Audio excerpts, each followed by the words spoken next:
Talford marvels at the intrigue of old presented within the recording cores. And I must say, I do as well. His dry prose can be quite poetic at times, perhaps incidentally. Perhaps my imagination yet again fills the gaps as I study on. The notes start to slowly piece together a description of how this final core and the cathedral seem to have resonated with each other in a rather unique way. There are magical imprints of memory within both, and they almost seek to retell the story. This resonance ignited strange portals with similar colors described in one of Raphael's notes. I did not mention them before because they seem to be quite scattered in their meaning. It appears Talford, too, thought them to be more likely a metaphor spawned from a broken mind, rather than something substantial. But not so much now. 3 of the 4 took on the forms of these portals: Crimson, Ochre, and Emerald. The ebon mentioned was not present among them. The crew resolved to step through the magical light again and face the results, and were transported to a mysterious, stormy coast, with a lighthouse in the distance. With muscle and know-how, they rowed their way to the structure, spying 2 figures atop the Widow's Walk. They entered the foot to ascend. But before they could, they were faced with a strange vision of an imposing woman sizing up a line of gladiators and warriors. A drow and the robed man Shafkham were present as well, and the woman exerted her authority and control within the scene.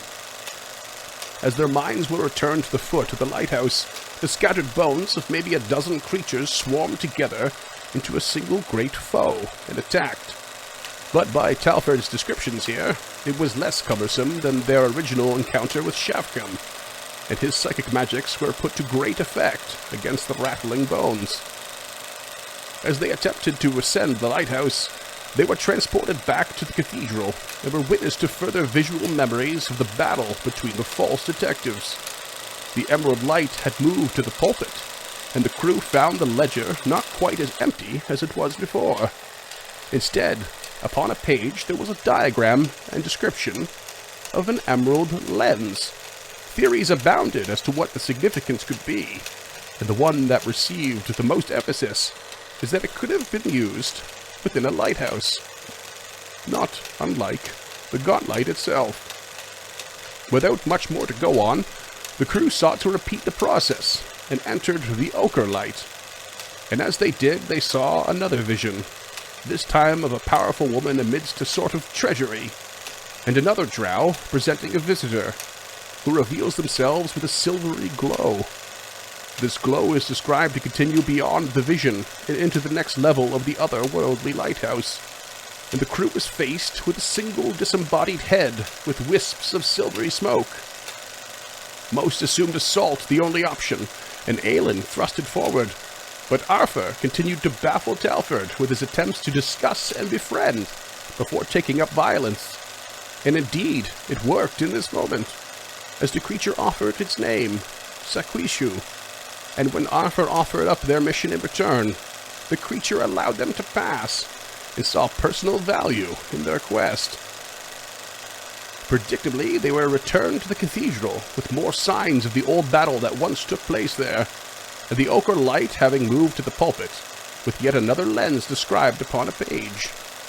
It is this reoccurring pattern that convinces me that Talford was onto something when he posited that the powers of this room and the rod sought to show these memories. The crew were at its whims, and the mystery did not need to be solved so much as something needed to present it, piece by piece.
So there is no such thing as a well-timed sickness, like being sick, not feeling well.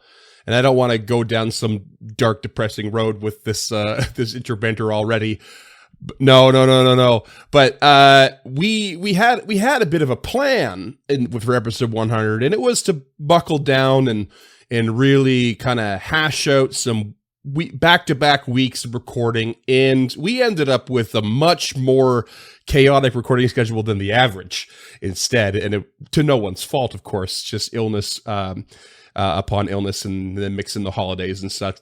And it got me thinking, like, because I'm not feeling very right now. We're about to finish episode 100, and I'm much better than I was last week, but I have been under the weather. And it got me thinking, are there any particular standout moments in your life where you got sick? It wasn't like anything major, but it was such an unbelievable inconvenience to you at the time. It was just so poorly timed. Does anything stand out for anyone on that? Flying home from Barbados, I pretty much ate my weight in goat curry. The second I got on the plane, I had some gastrointestinal distress that ruined a washroom for the 9 hours of the flight. It was one of the worst experiences of my existence. That's not the Mile High Club I was looking for. Yeah, seriously. You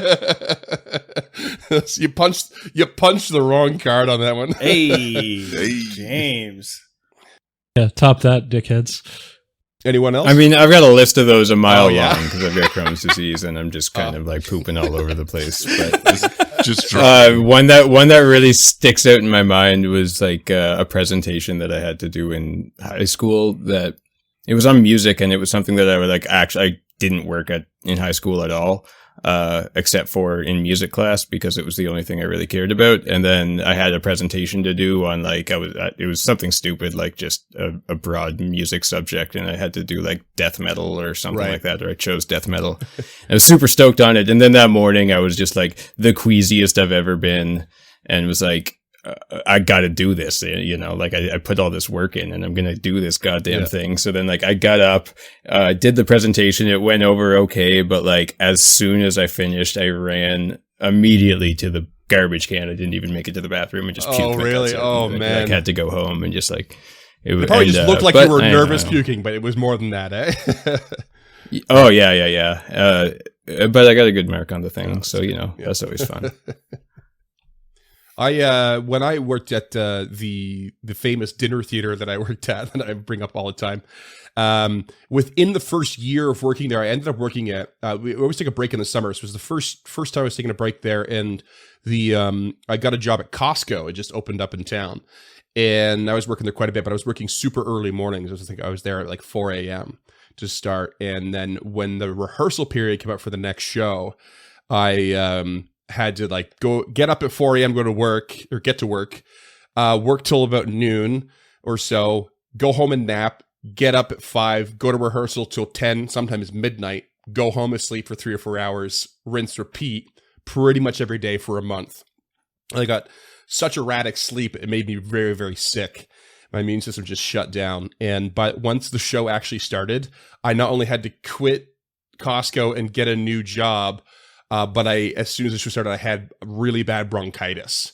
So I was trying to get a new job and perform my second performance, I think, or production ever at that place in 7 years. And I was just unbelievably ill. And there was no understudies. It was a show must go on kind of scenario. It was real bad, real awkward time in my professional career, my professional life. That's why the new showbiz for you is right next to your bathroom. Yeah. I also had strep throat in high school, just as we were doing my last year of high school, just as we were about to do the final performances of the High School Musical, which we did Beauty and the Beast. It was really fun, but it was a bad time for the whole throat. Yeah, I don't really get sick a whole lot as it is, so any stories that I shared would just be comedic lies of other people's suffering that I used for my own benefit, and I refuse to sully this podcast with that kind of behavior. Do you not get sick because you're a reclusive shut-in, or what? Oh, no, I'm absolutely an extrovert. I just don't get sick a whole lot. Can't fucking afford it. Are you a hugger, Cam? Are you a hugger? I'm a massive hugger. Oh, yeah? Because of your size or the amount of hugs? Both. Nice. Little column A, little column B. Yeah, there's a lot of people like to give me hugs because it is just like giant teddy bear. And then I Right. also like hugs, so it's a win-win situation. But I understand when people aren't huggers, and I totally respect that too. I'll give you a firm handshake or no touch, whatever you prefer. I'm with Cam on this one. I don't get sick very often. And when I do, I have a job that is union. So they are very understanding and no questions are asked. So, yeah, I mean, I'm trying to think back, but honestly, like, my immune system is pretty dope and I don't take on too many responsibilities. So, And you know worker what? solidarity. There you go. That's me. Which doesn't make any sense considering your history of being a bartender and all of the substance abuse you've achieved over the years of going to festivals. Exactly, dude, because That's why the Because immune system is strong. yeah, exactly. It's like a fucking, I don't know, I got iron stomach. You're an iron gut goblin, IRL. Well, and like, you know, like with my work, a lot of the time I'm in ditches and then I'll just go have lunch, like with like, don't have time to stop and go find somewhere to wash my hands. I'm just like eating with like muddy hands, like on the side of the truck. Like, I don't know. Fuck it. Get germs. It's good for you. I'm with it. Famously healthy and long-lived people was ditch diggers. The world needs them. The world needs them regardless, Dunk, so. True story. True story. Well, James, you're the only one that hasn't spoken up yet. You can wave the right and we can He move did, in. the or airplane. You got something? The airplane. Yeah, What are you yeah, his talking was about? Oh, the best. airplane. Oh, shit. Sorry. That's my Why? bad. Jesus Christ, I Freeman. already forgot about it. That story ran through your head faster than everything ran through James on that Goat flight. curry through James. Yeah. How did I forget about goat curry? Oh, actually, you love goats. So why were you eating goat curry? That's a whole different topic. Why would I not eat an animal because It's I love it? delicious. Also, That's no reason to stop eating an animal. If you love something, you should use every part of it.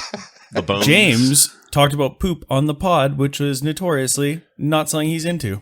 That doesn't. He was very delicate about his wording, though. No, I hated doing it, and I'm seriously considering cutting it. But He said, but. I hated Wait, it. this is our chance. Poop butt. That'll get cut. Well, let's Speaking let's of get into the crap, game I'm going then. to kick Yeah. the shit out of whatever boss you have next, Freeman.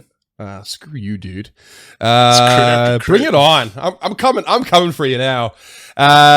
So most recently, what have we been doing? Because it actually has been a little bit, thanks to holidays and sickness. But I believe the last couple things you did, you've been going through these portals in this cathedral, this crazy cathedral, and going up the floors of this mysterious lighthouse. And you've managed to, I think, what'd you say, Cam?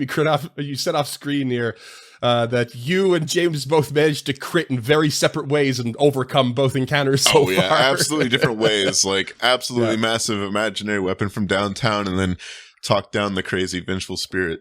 It was, it was awesome. pretty Yeah, I see in the Foundry chat here a natural 20 on Arthur's diplomacy check. Yeah. It's the duality of this party. You have Talford, the one that just wants everything to die, and then you have Arthur, who just wants to be everybody's friend.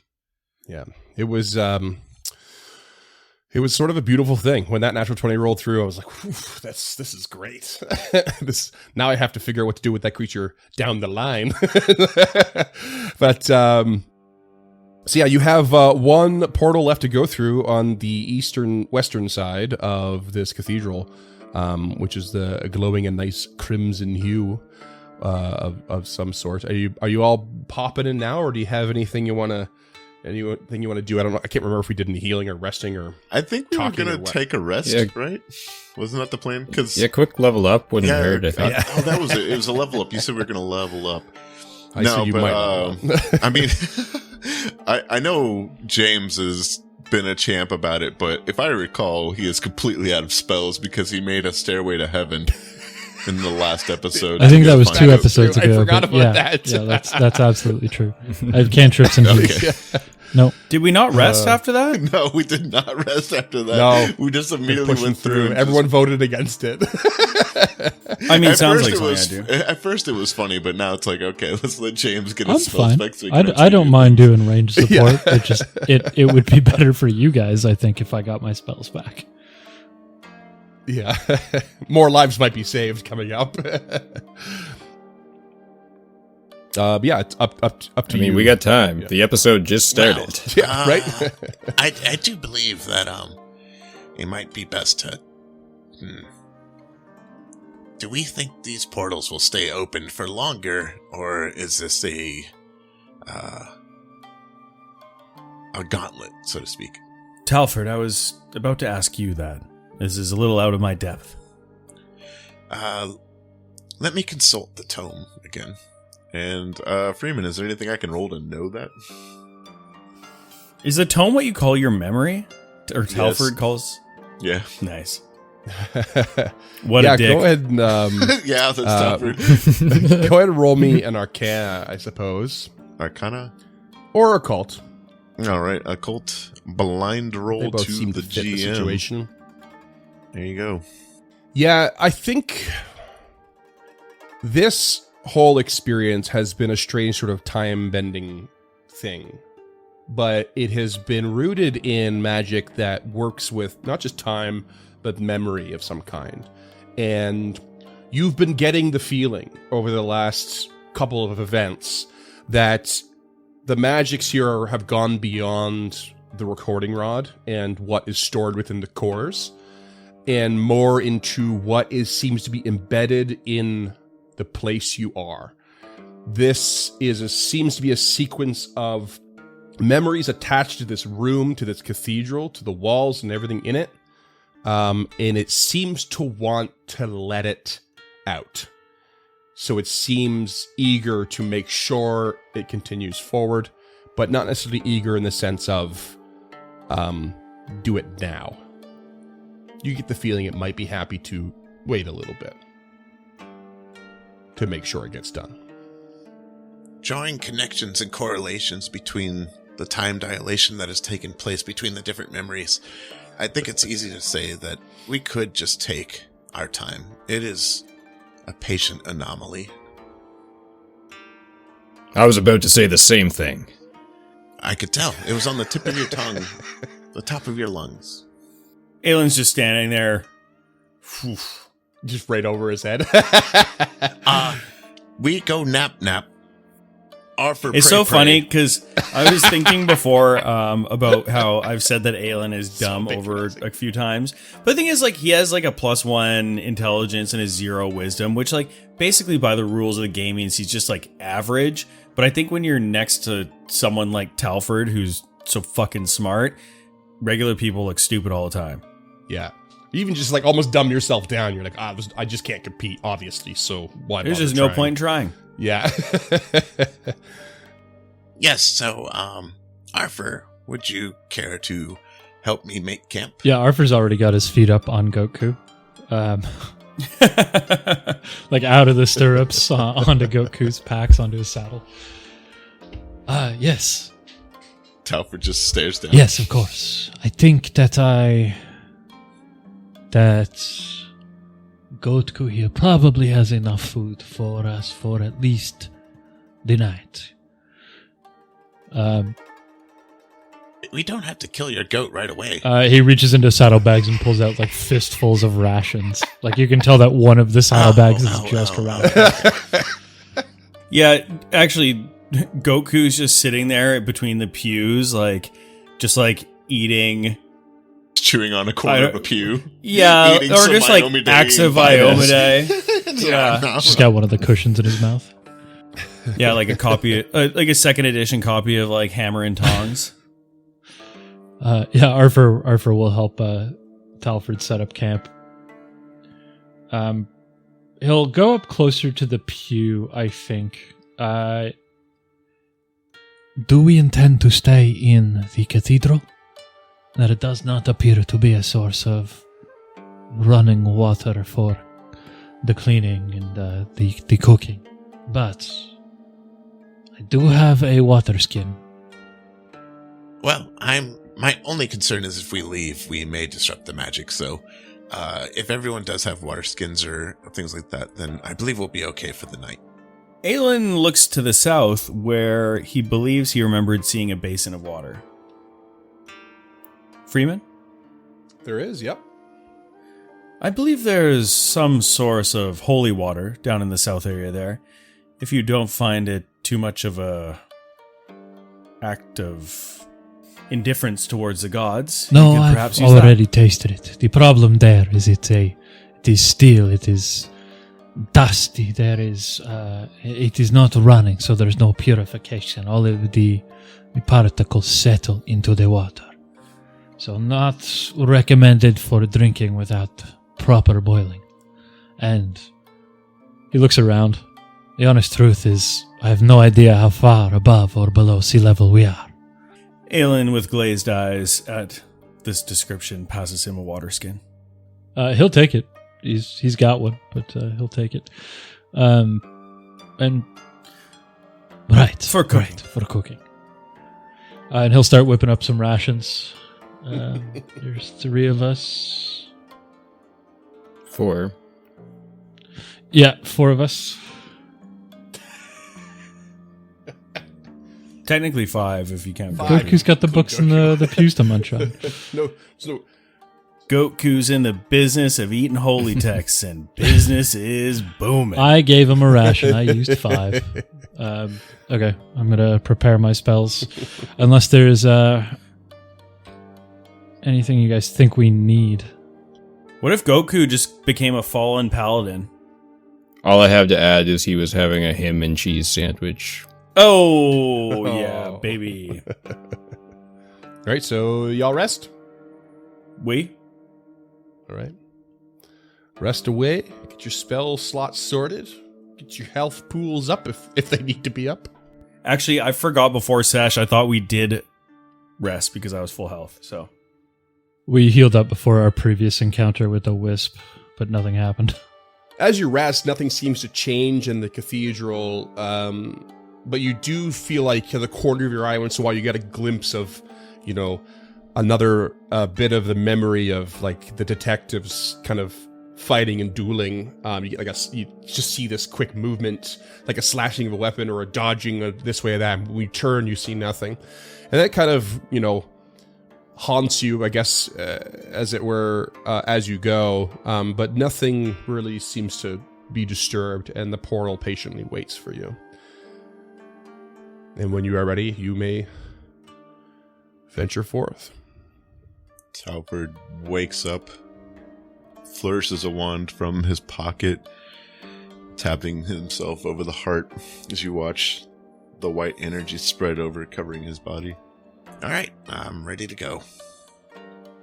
Flourishes back into his sleeve.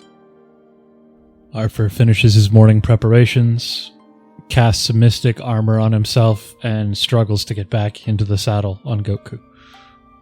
Talford helps. He eventually gives up and uses the raised dais here. Running jump. Aelin removes the empty water skin that he was using as a sleep mask and rolls off the pew, ready to go. Yeah, Kruga's just waking up, looking around with distaste at all the goddamn books around him, and turns towards the portal, hoping there's a fight on the other side. He wakes up and rolls over, and there's a text next to him. He's just like, ah! Words. Talford has arranged.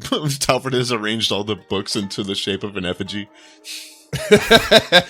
Nothing burns like an effigy. All right, so you enter the portal, and just as you might expect, you pass through this magic, and it leads you to another vision of the past. And you see amidst a massive stone chamber where the ceiling reaches, about 80 feet high. And it is covered in intricate patterns of bones, swamps, and misty swirls. There's a woman that stands in the chamber with a book in hand, comparing the patterns with the diagrams on the pages. She paces around the room, occasionally glancing at the dais at one end. which holds a massive stone carving of a skull with empty sockets and a menacing visage. She speaks. We stand within the age of darkness, a place built before Eridan even raised the isle from the bottom of the inner sea, dedicated to empty death herself. But what was the goal of these serpent folk? Why these trials?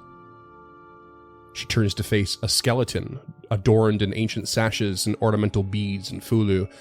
It stands nearby, perfectly still, with a stare as blank as the skull carving on the dais, and a whisper that grates the edges of the mind fills the room. You seek revenge. They sought salvation. The woman sneers. Salvation? No. There is no salvation in dread Nimbaloth. Only destruction. Purest destruction. I seek revenge, but they sought cowardly escape. Willing victims for the predator of predators along the River of Souls. They did not seek salvation. They sought to avoid judgment. Judgment.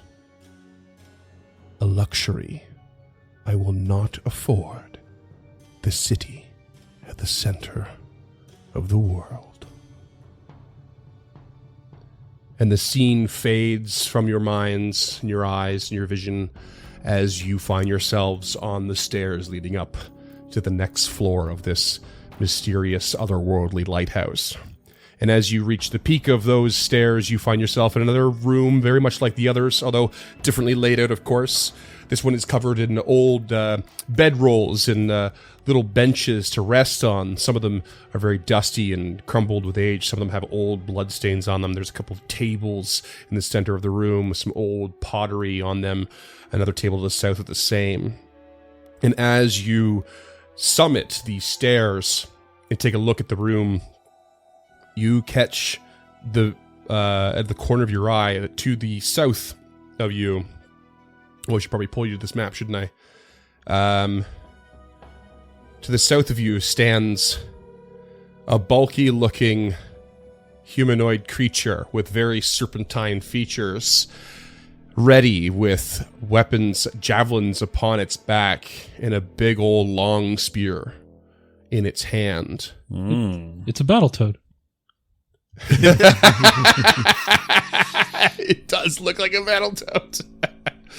It's got like blue scales all along that, kind of protrude out all along its back, and the front of it's a little more like brownish, but it's all very like hardened scales all around. It seems it's wearing this long blue kind of loincloth, and as you step up, you see it's holding the spear, and at the bottom of the spear is this big kind of bulbous ball kind of thing, and it starts to shake the spear. You can hear a rattling coming from the base of the spear. Just like a rattlesnake, as he stands at the stairs leading further up in the way of progression, shaking this.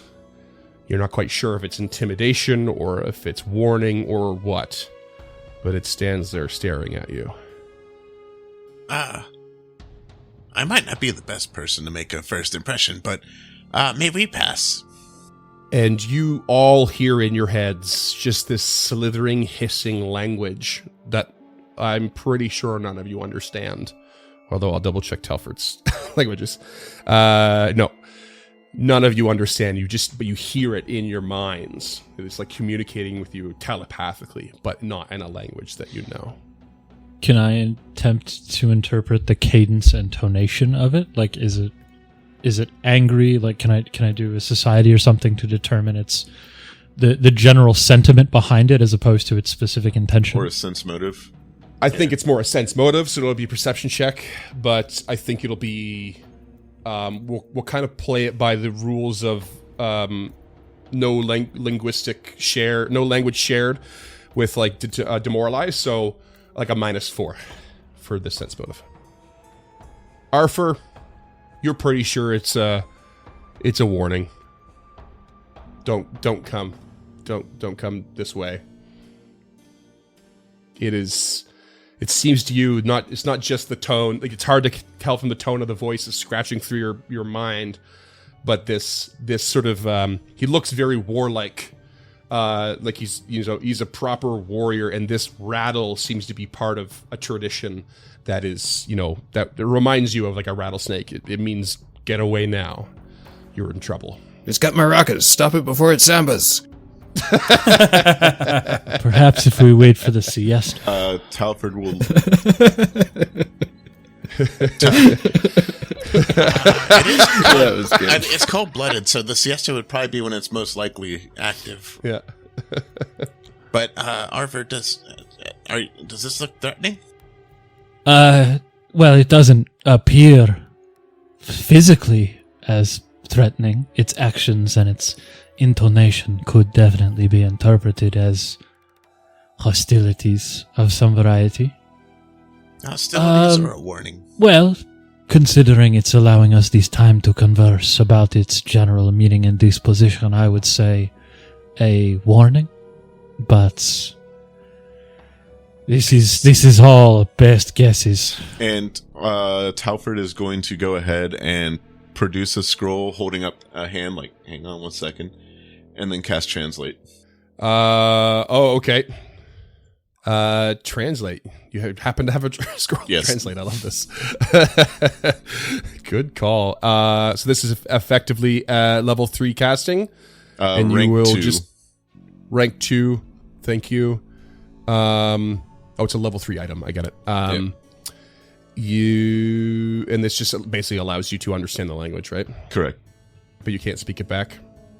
Let's see. Translate. Heightened to speak back, yeah. So you cast Translate, and...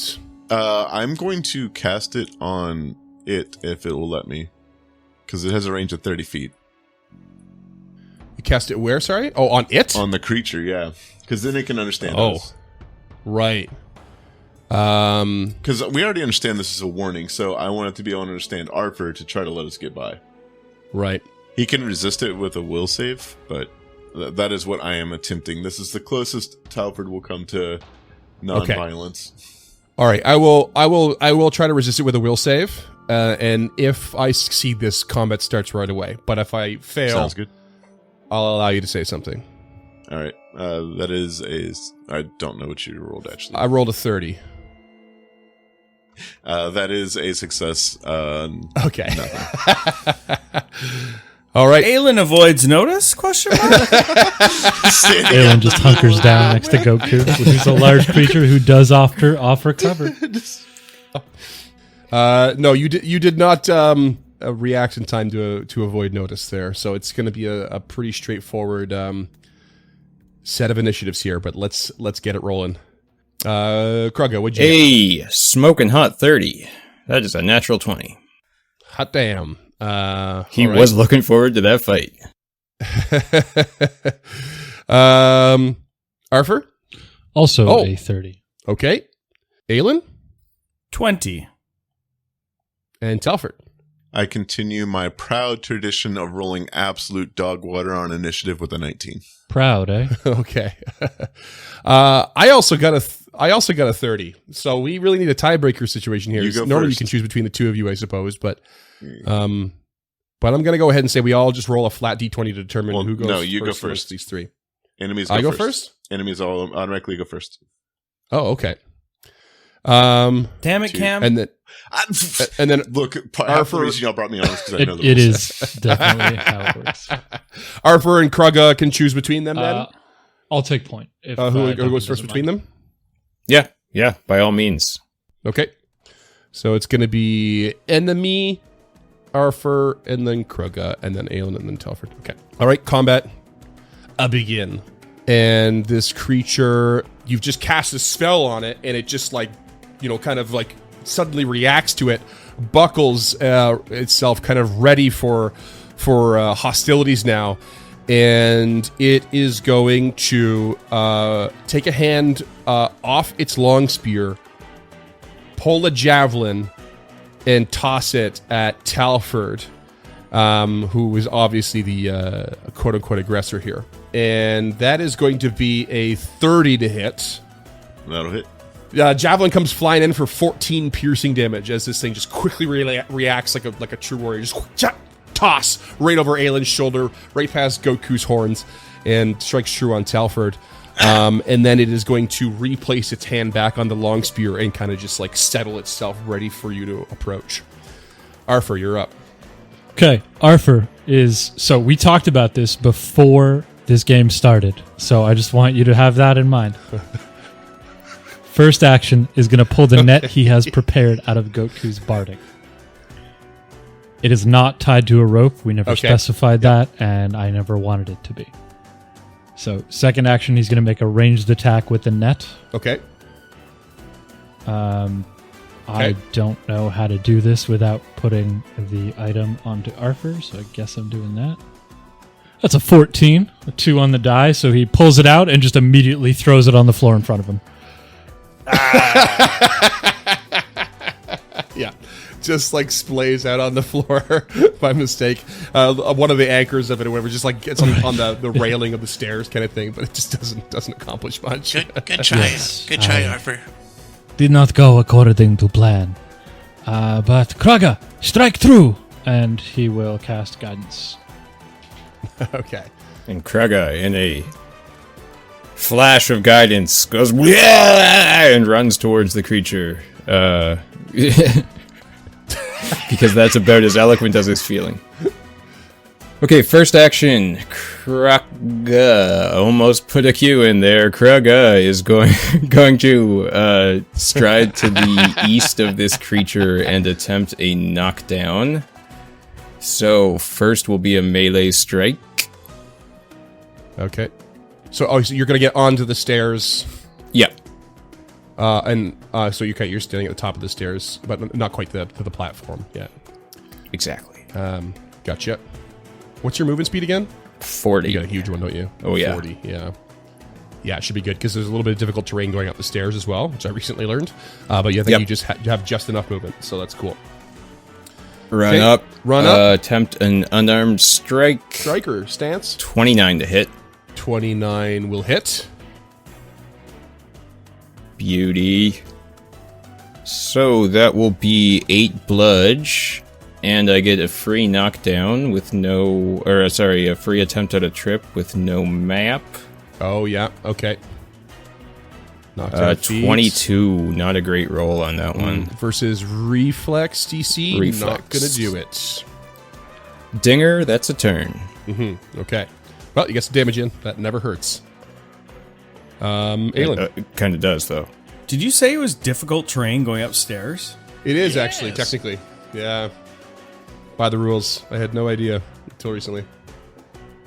Not that we really encounter it in combat, ever. But shout out to our Patreons for letting us know that. I actually found it while reading about a magical wheelchair. And then I brought it up and was like, this is a thing. And someone was like, yeah, it's that. And I was like, oh, cool. Okay, so I can't make it. Patrons. Yeah. Oh, yeah. Shout out. Shout out to them. I would like to, because if it's difficult terrain, I can't make it all the way up here in one move action. Okay. So Aelin would like to run or stride 10 feet and then leap up the stairs. What do you want? That's still 2 actions, I believe. Yeah, it is. Leap is definitely a second action. Son of a bitch. Okay, he just runs up the fucking stairs with 2 actions. Yeah. I mean, you can still, it doesn't really matter. You can just you run, get your foot on the railing, Nope, and that's hop okay. your way up. Nope. He's fine. Put some mustard on it, Scott. Come on. No mustard. I don't like this rule. I think that running up a single set of stairs as difficult terrain is ridiculous. You make it 40 stories, then we'll talk. Okay. But that is okay. Okay, well, as you run up these stairs, regardless, it actually takes this opportunity to strike you with its reactive strike. That is okay.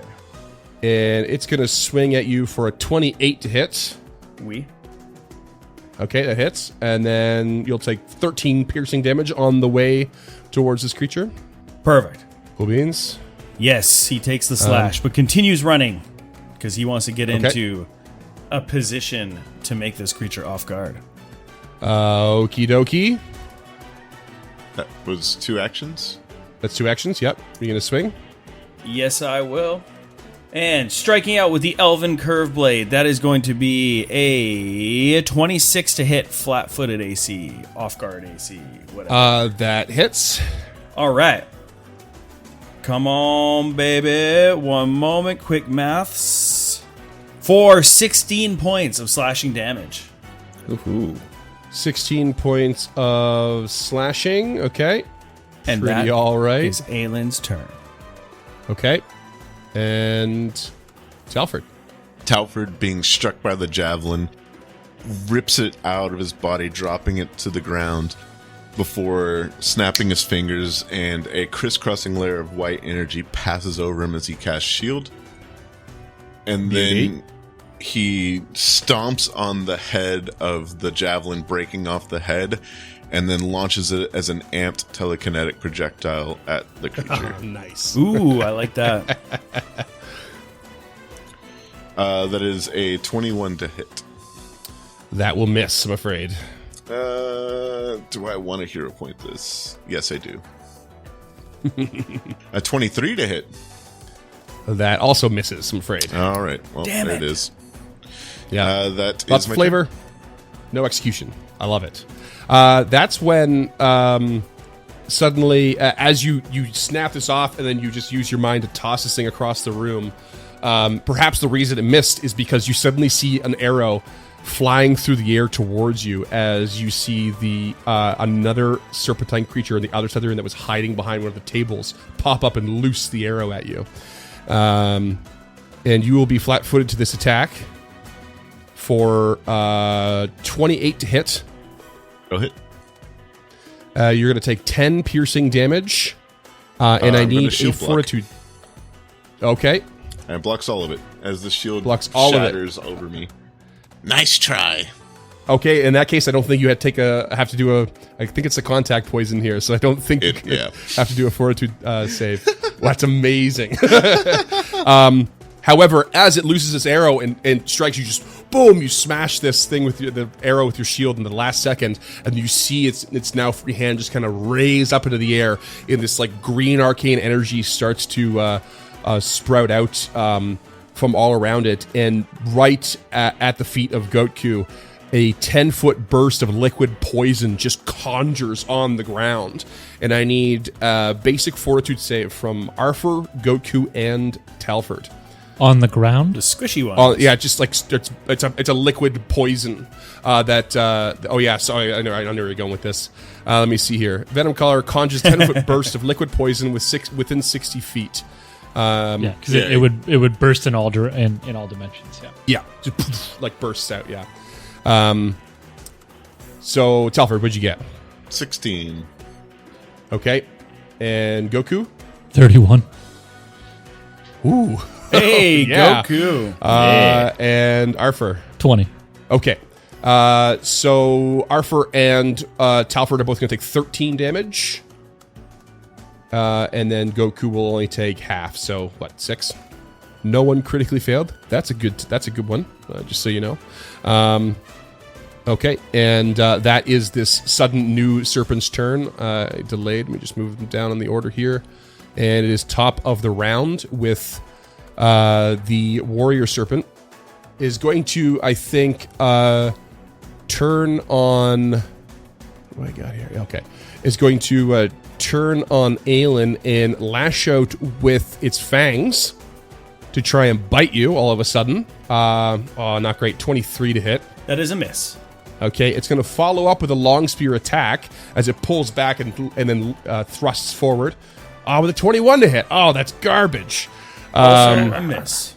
And then it is going to step away onto the stairs next to Kraka, so it's no longer flanked for the moment. But yeah, that's its turn.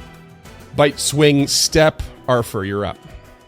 Arthur, first 2 actions is going to be to point out over at the little creature that popped up and shot arrows and acid at us, and this teal purple glittery dust 10-foot bursts over them, and I would like a will save, please. Okay. As he casts calm. Calm. Okay. Damn it. Will save. Natural 20. 37.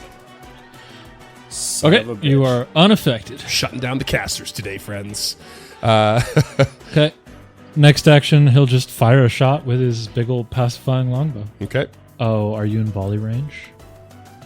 No. It's pretty tight in here. It's probably... You are not. no, probably not. Damn that longbow. That's a 23 to hit. That is a miss. Ooh, it's close, though. I'll use a hero point. Keep that economy flowing, you know? That's an 18, so that's probably also not gonna Son hit. of a biscuit. Okay. Yeah, not going to hit. Oh, wait, Goku's gonna step out of the poison. Okay. Sadly, it's at the beginning of your turn. I just realized now that the poison would tick. So, good call on moving, but I will need a fortitude save from you both again. Okay. Fortitude saves. Even Goku? Yes, both of you, please. Okay. It's 26 for Arthur Okay. and a 30 for Goku. Okay. Both succeed. That you both take 8 poison damage, but now you are out of the poison as you move away. And that brings us to Krugga. Krugga. You got something there, James? Oh, yeah, Arthur took Goku's original splash damage, so I'm just figuring that out. Okay. Well, while goats are getting splashed with acid over there, Krugga's going to go into the dragon stance Okay. and flurry of blows this here How dare you? snake creature. Actually, he's going to step to the northeast. Wait, Dunk, can I offer one suggestion? Sure. Reposition him back into between the flank between you and Aelin.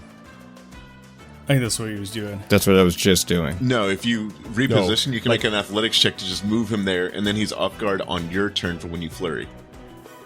Oh. You can move him, is what he's saying. It's You a can reposition physically action. grab him Oh. and shove him back into the place that he was, so that he's Yeah, off it's like guard. shove, but if I recall correctly, It's remaster. can remaster introduce reposition as like the alternative. So you can just literally just move him back to where he was, and then flurry of blows while he's flat-footed or off Okay, guard. sure. It, I'll it try does that. make a roll, but you know. It's still Yeah. going to cause a map, but it might be worth it. Yeah, so athletics versus reflex. I think it's versus fortitude on this one, isn't it? Yes, it is. It's fortitude. Could just trip him. Yeah, I mean, it was a 17, so I think he's staying put regardless. Yeah, he is. Yeah. Okay, well, this flurry of blows, not going to be quite as good, but let's give it a shot anyways. it was worth a try. Fuck. 25 on the first one. 25 is a miss. Oh. Yeah, and 9 on the second. Oh, not looking great. And he is just sitting there like fucking Eddie from Tekken, swinging his legs in the air, doing nothing effective. At 25, what if it had the reposition worked? Just for food for thought. So it's a pretty good idea. But yeah, that's it. Aelin, you're up. Okay, Aelin will step 5 feet to the northeast to be next to this creature and will faint. So here's a deception. 24 against your perception DC, I believe. Against my perception DC, that is a fail. Oh, you guys are so close to all the DCs here, but it's not coming to fruition. Is this a custom monster, Freeman? It is not. Okay. You want to know what it is? Suspicious. Yeah.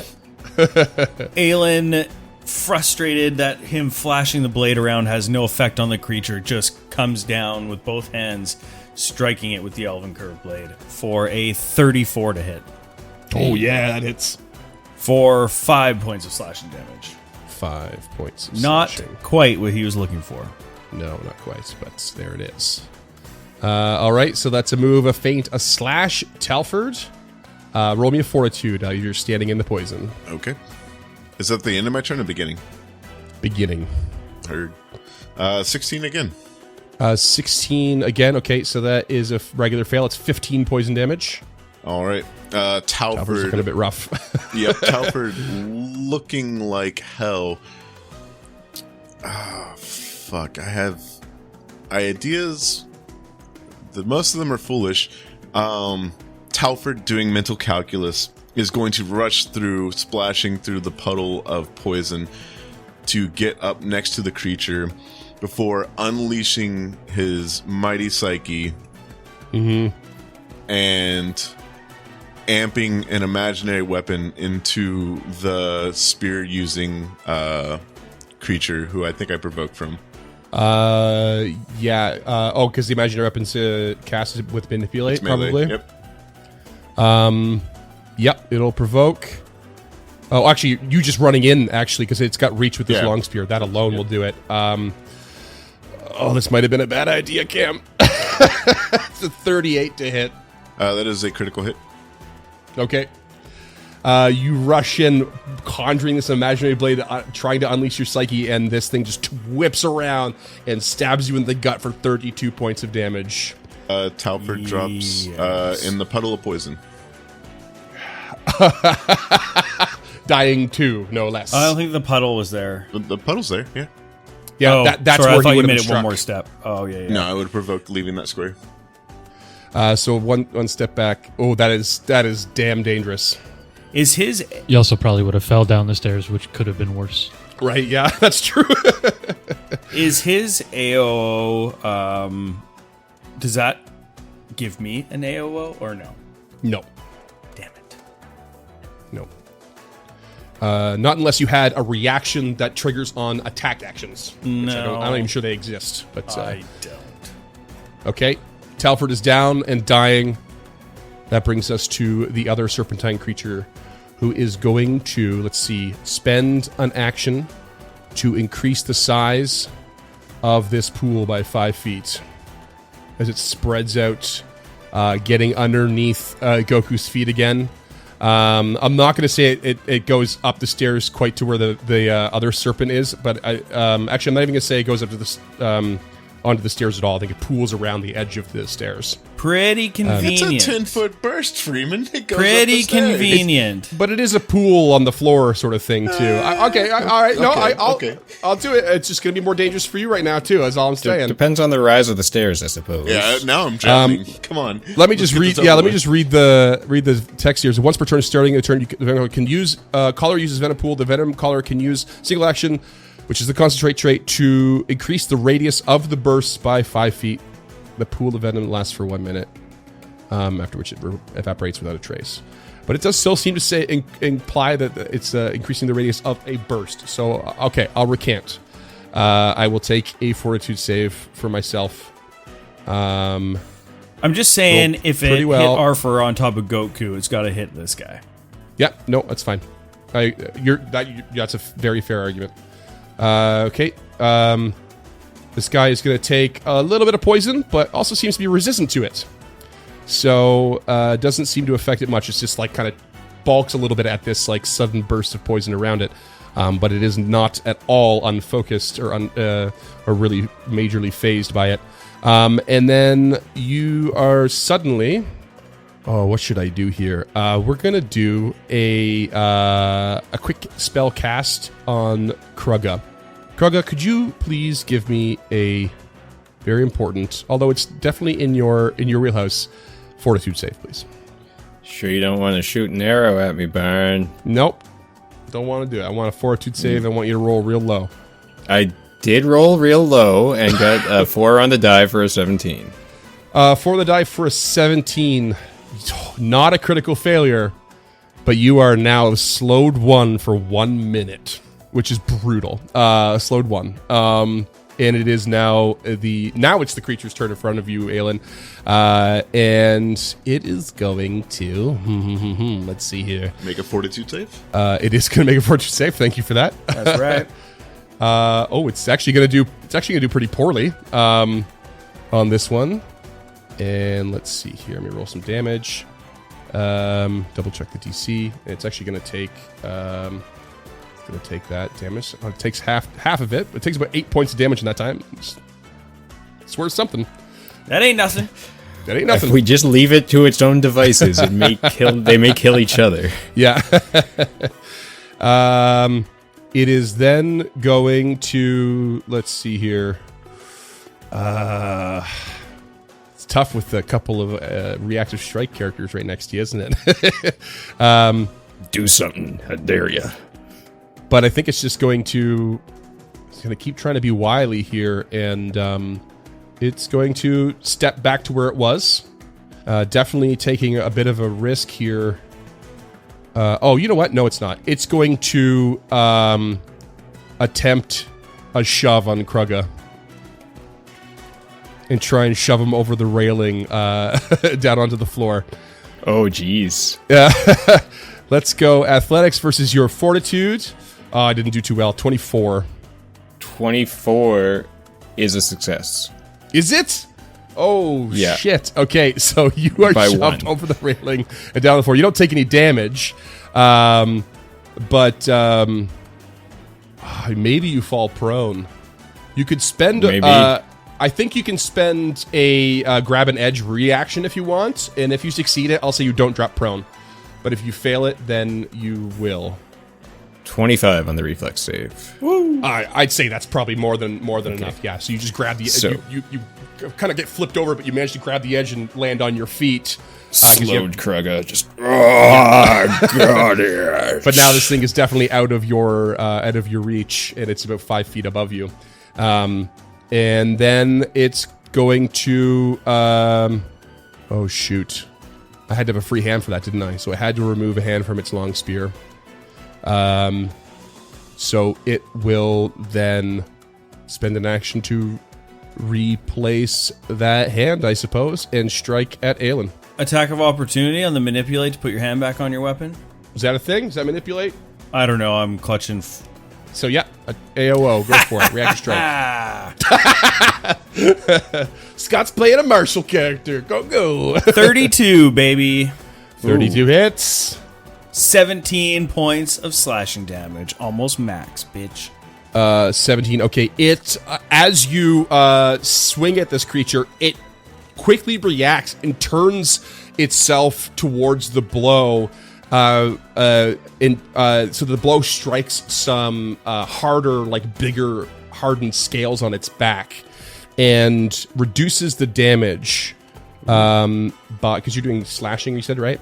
Yeah, it reduces the damage by 10. So it's only going to take 7. Touche, salesman. But you notice that these hardened scales completely break off from its body. So it sacrificed this hardened piece of itself to reduce the damage for that. I wonder if its AC dropped. Go for the soft underbelly. And then it's going to strike you with the long spear, which is a 38 to hit. Yikes. That is a hit and a crit. But Okay. my question is, not that it will probably matter on this strike. If you have a weapon with reach in Pathfinder 2e, do you take... You don't take any penalties for striking next to you. Okay, thank you very much. Anyways, it's crit. Also, I didn't do map on it. I should have. So that's actually a 33. So probably not a crit. Okay, that is also not a crit, and I also will... do 1 second. Nimble dodge. You already You used your used reaction. reaction, yeah. Son of a bitch. I'm not used to having so many reactions. Yeah. I will take the damage. Okay, so regular hit instead of crit, which is good because That's great. regular hit is still 17 damage. Big ol' hit. Arthur's up. 25 and 25 for the two of them. Oh yes, 25 is a. Let's double check here. Should have. That is a meet to beat for a success. So you'll both take 7 poison. 7 now. Okay. Goku is going to go on a wander. Mm-hmm. He's going to move pretty close to his entire complement to get nearer to the battlefield. Unfortunately, he's still going to be in said poison. No, you're good actually. Oh, or is that? Oh, that's the spot. Okay, yes, you are. Yeah. And then Arthur is going to start his turn and cast a 1-action heal on what's his name? Rawline? The old what's his name? Oh, what's his name? Rawline. Not a great roll, but that's 19 back. Thank Waking you. up in a pool of poison. Arthur. And then with his next 2 actions, he's going to attempt a forced mercy on the battle toad here. Okay. Will save. Yes, it is a DC 22 will save as he just points at his weapon and just... I rolled pretty well. That's a 30. So regular success. No, that is a critical success. What? I thought you said it was DC 22. Oh, yeah, okay, so it is just regular success. I'm losing my fucking mind over here. Looking at the Okay, spell so you will DC take of Goku. Yeah. All of your attacks are non-lethal for the next round. Okay. And all of your persistent bleed is reduced to 0. So if you incur persistent bleed. Yeah. Okay, but that's it? Yeah, that's all for it. Okay. Next up is Kruga. Just Okay, got whipped slowed over the Kruga. railing, slowed. Comes to his senses. Oh, you son of... as he's running back up the stairs. You son of a book. You said, oh, that's the worst thing you could call somebody. So it's, 30 feet with the difficult terrain to get back up there? Sure. To where he was. I love the idea And that let's you're try slowed, this. but you can still spend an action to run 40 feet. It seems ridiculous. Well, yeah, I mean, yeah, he just did it. I mean, he technically could run 120, so... Right, yeah. Yeah, that's true. That's true. Crazy. And once he gets up there, we'll go with a flurry of blows. Let's try to kill this thing. Okay. Strike the first 27. Strike the second 26. Yeah, Both yeah. Both hit. 32 damage total. Oh, wow. Yeah. Just beeline it up there and yep. Bow, bow, bow, bow. Doing everything. Bow, bow, everything still bow. very fast, apparently. Slowed the wrong person. Okay, perfect. Big ol' hits. Aelin, you're up. Okay, Aelin will attempt another feint. 29 against your perception DC. That is a success. Okay, you are now off guard. And Aelin will use Intimidating Strike. Okay. So that is a 2 action, I believe. 2 activity. It is, yes. Yeah, okay, perfect. So, lashing out with the Elven Curve Blade. 31 to hit. 31 hits. Okay. So, you take a total of 19 points of slashing damage. Yep. And then... So, it's just a regular hit, so you are now frightened 1. Frightened 1. Oh, I love Intimidating Strike. It's so good. Okay, so you just feint and just smash down on this thing, and but just following up behind Kruga's flurry of blows, you've definitely given this thing a little bit of pause. Well, and after knocking, I just like to think that after knocking off that armor, and then he's just immediately after spinning the blade around, and then just taking another chunk out of it. He's just fuck. All right, Talford, you've just been woken up by healing magic in a pool of poison. What do you do? Talford will first the give first you thing a you do fortitude is roll save. Fortitude, yeah. I rolled way better this time. I got a 17. Oh, a 17. That is Yeah. not a critical failure. You take 16 points of damage. All right, cool. Almost immediately knocked back down, inhaling the poison, Talford will cough up blood, reaching to their chest with their healer's gloves, healing themselves back for 16 to negate that. They will stand up and then stride out of the poison. Oh, God, I'm stuck with Goku. Oh, yeah. I hate that. That's automation at its worst. Goku, please, no, don't nibble on my cardigan. I need to get out. Please.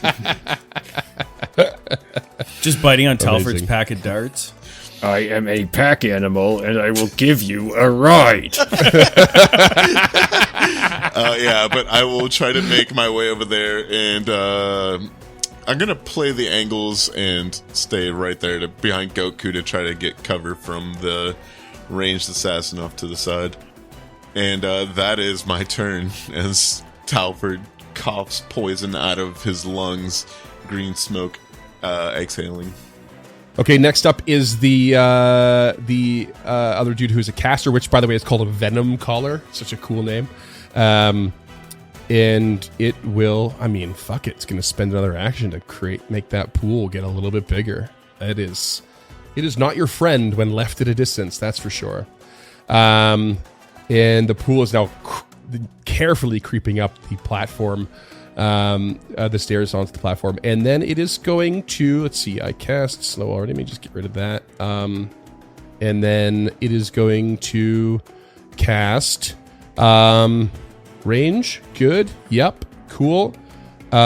Suddenly, right next to Kruga and the other serpent folk creature, this big cloud of putrid mist starts to fill the area all around, and basically everyone inside the area is now concealed.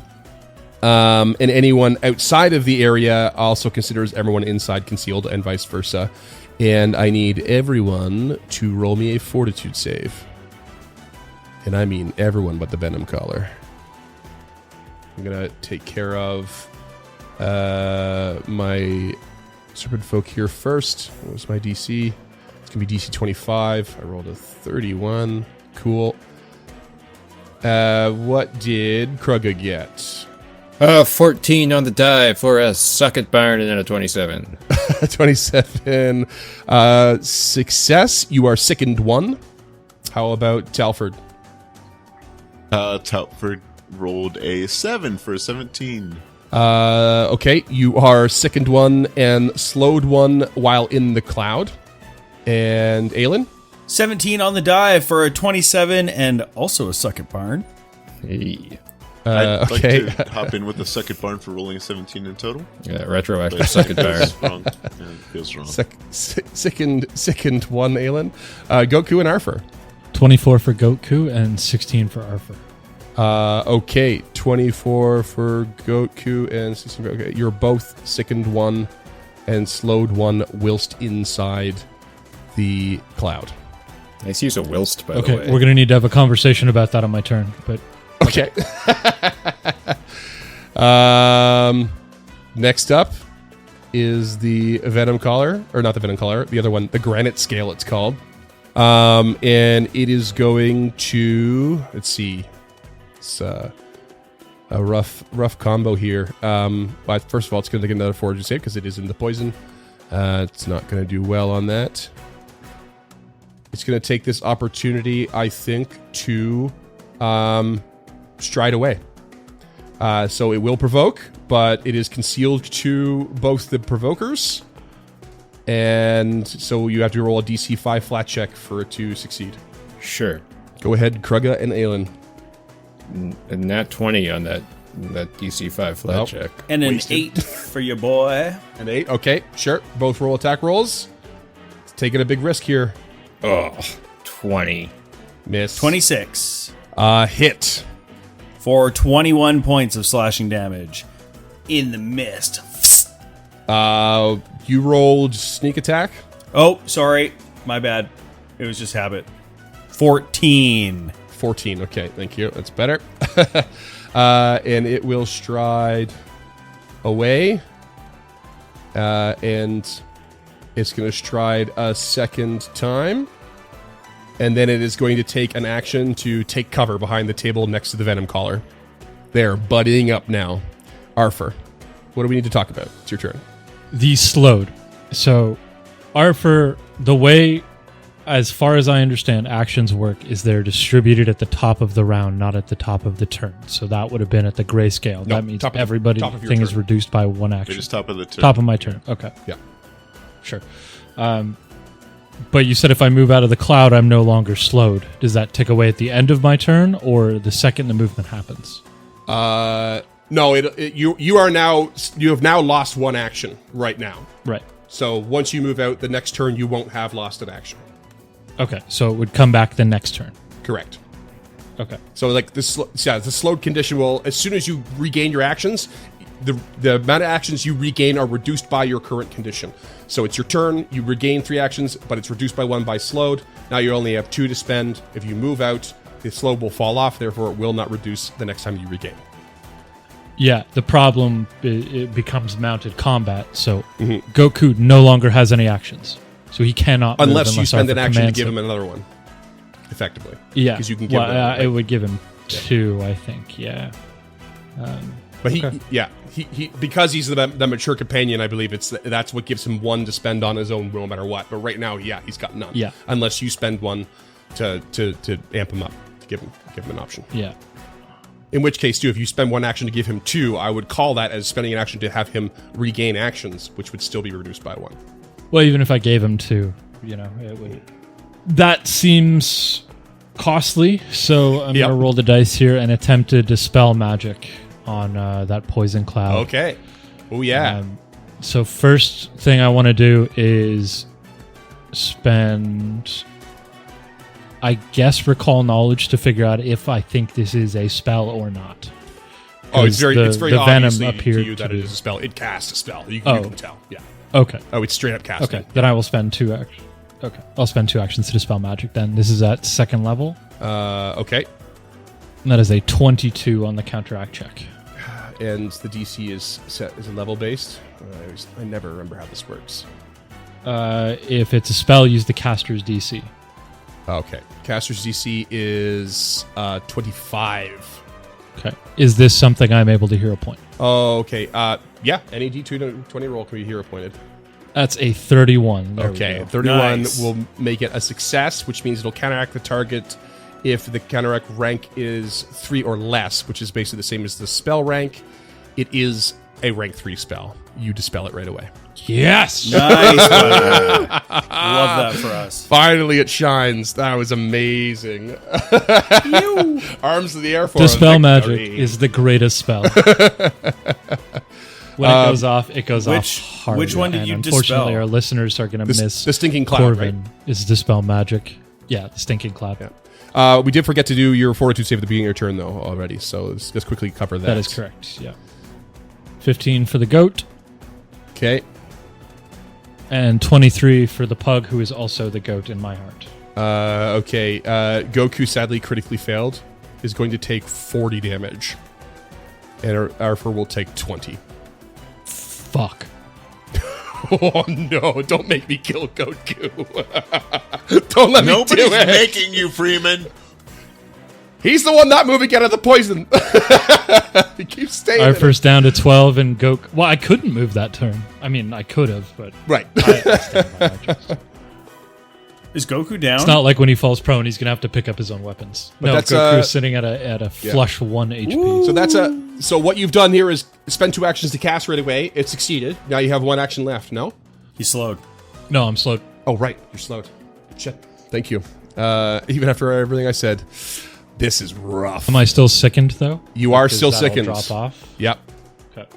The spell lasts for a minute, or unless, of course, usually to the rules of sickened, you can retch and try and get it out of your system.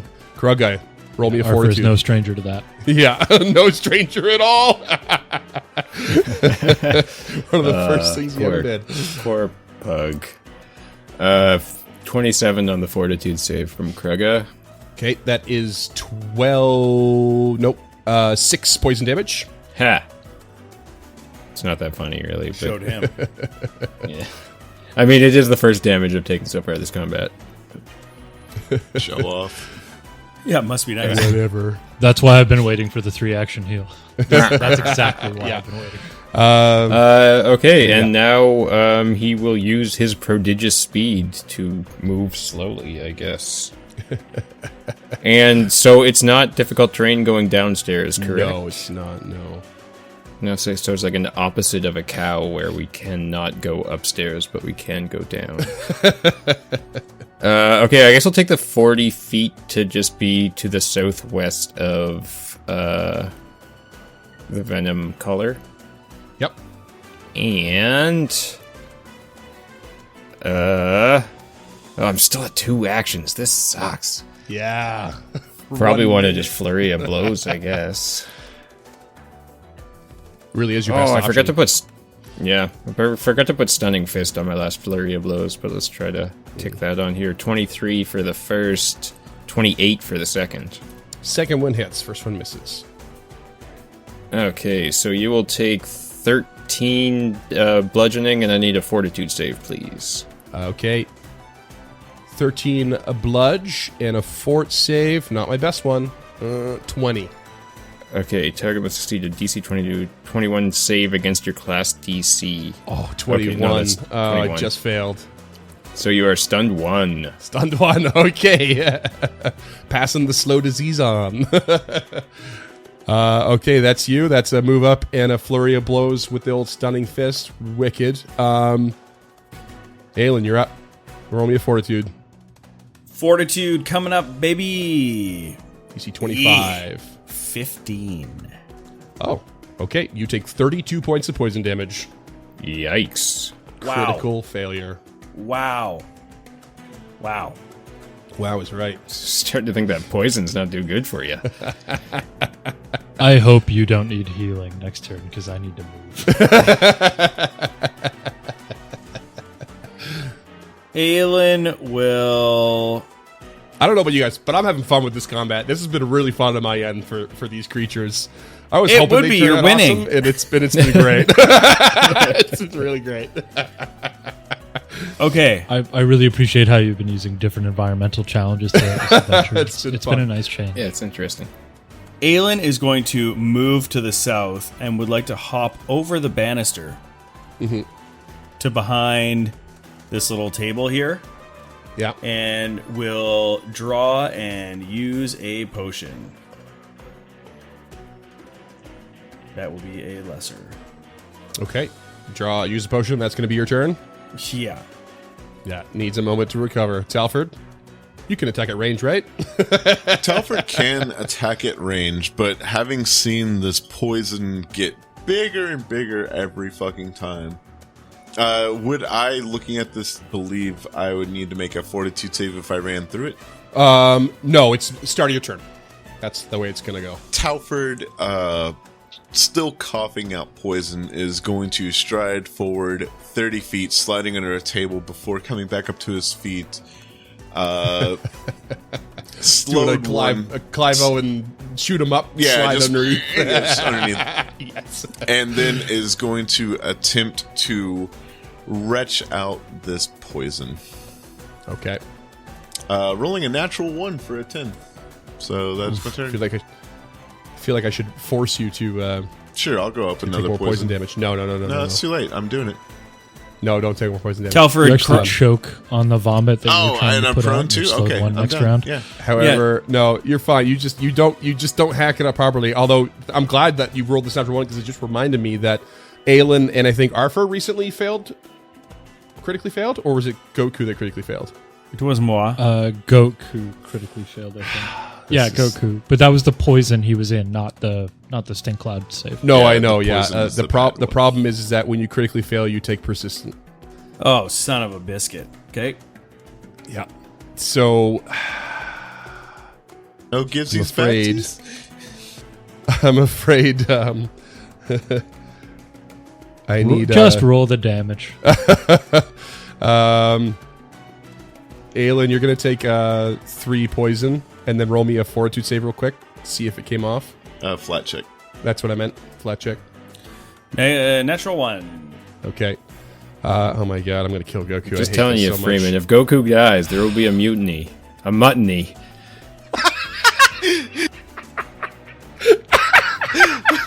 That's so good. It's not the right. It's not even. I don't even think it's the right animal, but it was so good. It's just, is goat meat Yeah. mutton as well? Technically, I don't know. Yeah, ghost mutton. Oh my god. Fuck Goat you. sheep. Goku takes 6 poison damage. Oh no. Oh no. Dying one. Hey, at least a healer's on his back. Do animal companions do dying conditions, Cam? I'm gonna say Ooh. yes, I don't- just so there's on- not a money against Okay, me. yeah, we're going for it. I really don't want to kill Goku. Dying one. It's dying one. Roll me a flat check. Roll me a flat check. I can't. Flat check for what? For the persistent, because you we're doing this retroactively. You would have taken 6. Oh. Flat check to shake it off. Fortitude? No, just flat check. 19, motherfucker. Okay, so Hey. Goku Goku goes lives. down, dying one, but manages to shake off the persistent. Oh my god. Okay, sorry. All right, Telford, you got one action left, I think. Or are you slowed too? No, you are slowed, aren't you? I retched and yeah, that was my turn. Okay, but you are no longer slowed. So let me just take that off real quick. I'll take these off. All right. This is bad. This is so bad. The Venom Collar is going to. The Venom Collar is fucking stunned. You bastard.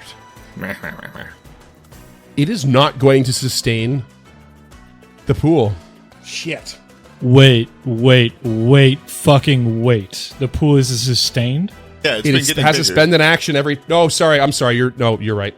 It's not sustained. Okay, I was going to It's say, not because going on to its spread second It's turn, not it gonna did not spread fucking it. sustain. It's not going to Yeah, spread it. okay. That's what I. That That's, would've- yeah. oh. It was more of a Bane and Bless situation. This entire combat has an asterisk. Yeah, I was watching to make sure it was whether or not it, It was lasts for a sustained. minute. It lasts and- I had it on my mind too, James. I was Yeah. with you. Entire combat has an asterisk.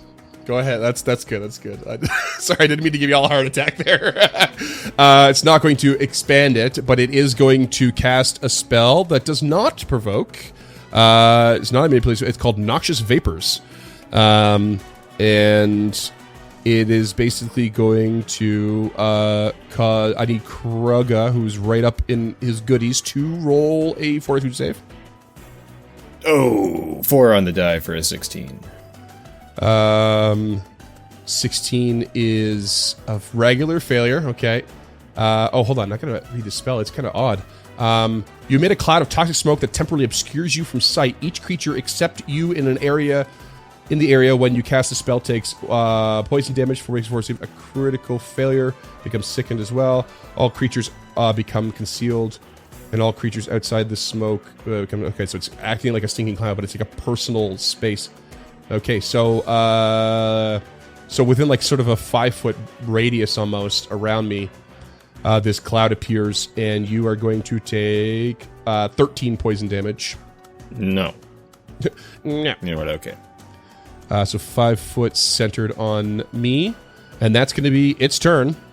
And then the granite scale is going to peel on down next to its companion, get up in Kruga's goodies, and is going to strike with its long spear. 27 to hit. That hits. Okay, you're going to take 10 piercing damage, and then it suddenly spends its action to rattle the base of its spear like it started when you first arrived. It just starts to rattle, and everyone within 30 feet of the creature, which I think is going to be... it looks like it's just going to be Kruga and Talford. Roll me a... Oh, no, I'm going to do a demoralize against you both. All right, I'm sick of 2. Let's go. I didn't roll well. It's going to be 21 versus your will DCs. That is a perfectly on the nose for me because it's sick of 2. Ooh, so you're frightened one? That is a success as well. Okay, you're both frightened one. And it's the end of this creature's turn. Its frightened condition falls off. And that's going to bring us to Arthur.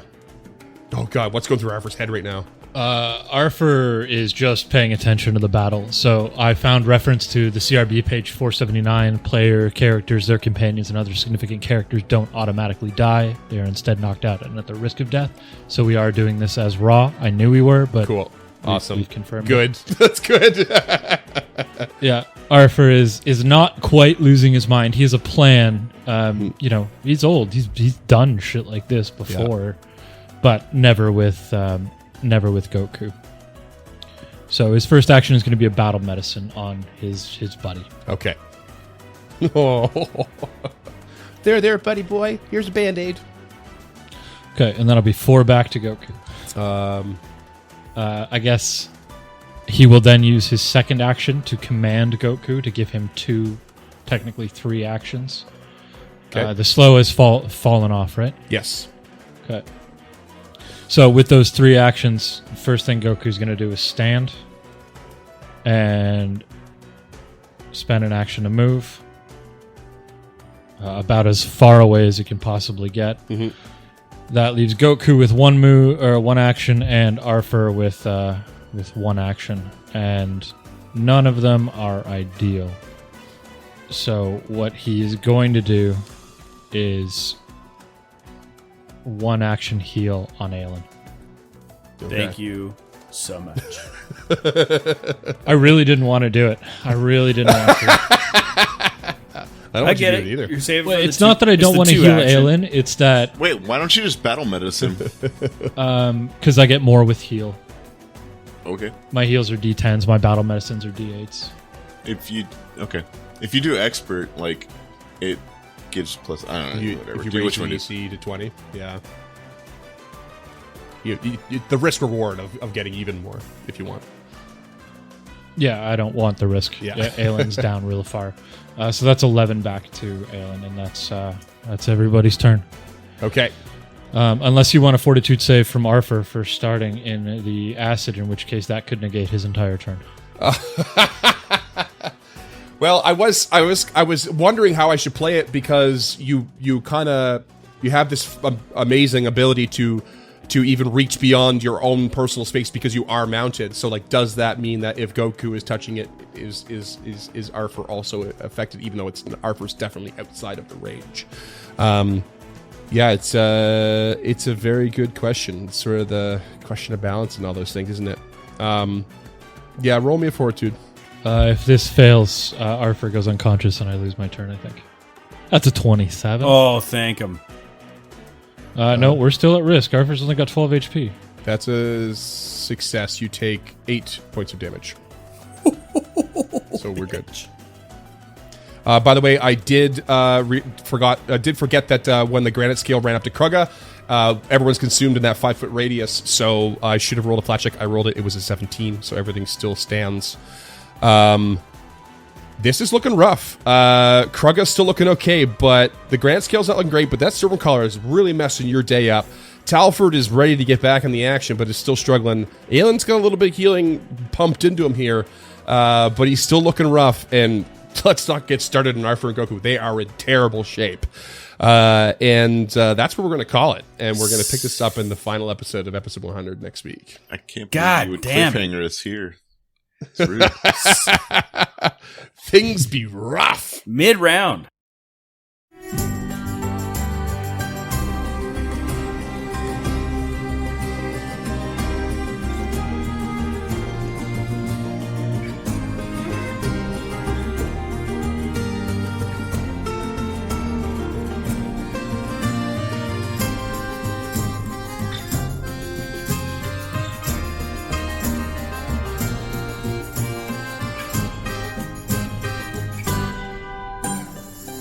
Stemming the Tide is an actual play podcast of the Adventure Path Abomination Vaults and is produced by the Uncharted North Network. Stemming the Tide uses trademarks and/or copyrights owned by Paizo Inc., used under Paizo's community use policy. We are expressly prohibited from charging you to use or access this content. Stemming the Tide is not published, endorsed, or specifically approved by Paizo. For more information about Paizo Inc. and Paizo products, visit paizo.com. Music is composed by Will Savino and artwork by Greyhood. Stemming the Tide is recorded remotely using Foundry Virtual Tabletop. If you wish to connect with us or support this project and projects to come, we can be found at unchartednorth.ca, patreon.com/unchartednorth, and on all major social media platforms. Links to all credits can be found in the episode description and our website. Thanks for tuning in.